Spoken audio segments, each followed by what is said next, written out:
সারাদিন যাই খাই না কেন সন্ধ্যার দিকে কিন্তু একটু ঝাল কুড়মুড়ে জাতীয় জিনিস খেতে খুব মন করে। তো আজকে আমি বাড়িতে বানাবো নিমকি। তো চলুন ভিডিওটা আরম্ভ করি। প্রথমেই একটা পাত্রে 150 গ্রাম ময়দা নিয়ে নেব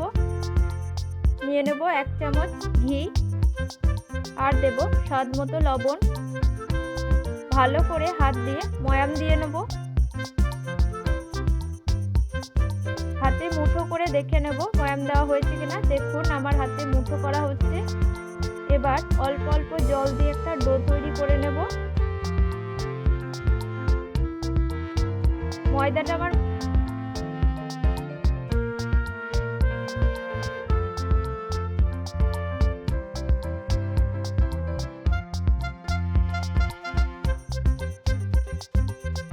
মাখা হয়ে গেছে। এবার আমি এটাকে 5 মিনিট রেস্টে রেখে দেব। ওপর দিয়ে তেল মাখিয়ে দেব যাতে করে ওপরের অংশটা ড্রাই না হয়ে যায়। ময়দা থেকে ছোট ছোট লেচি কেটে বেলে নেব। আমি এখানে খুন্তি ব্যবহার করেছি, আপনারা ছুরি ব্যবহার করতে পারেন।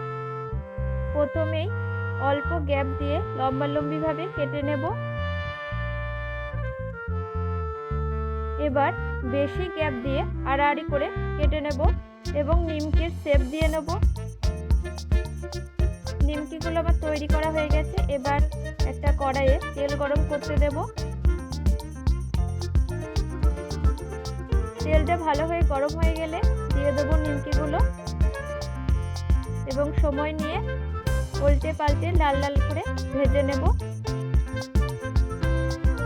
দেখুন কত সুন্দর আমার নিমকিগুলো ফুলেছে। নিমকিগুলো আমার তৈরি হয়ে গেছে। এবার একে একে তুলে নেব। আপনারাও বাড়িতে বানিয়ে খান, অবশ্যই ভালো লাগবে এবং স্টোর করে রাখুন। যখন ইচ্ছা তখন চায়ের সাথে পরিবেশন করুন। তো ভিডিওটা এখানেই শেষ করছি। ভালো লাগলে অবশ্যই একটা লাইক করে দেবেন। দেখা হবে পরবর্তী ভিডিওর সাথে।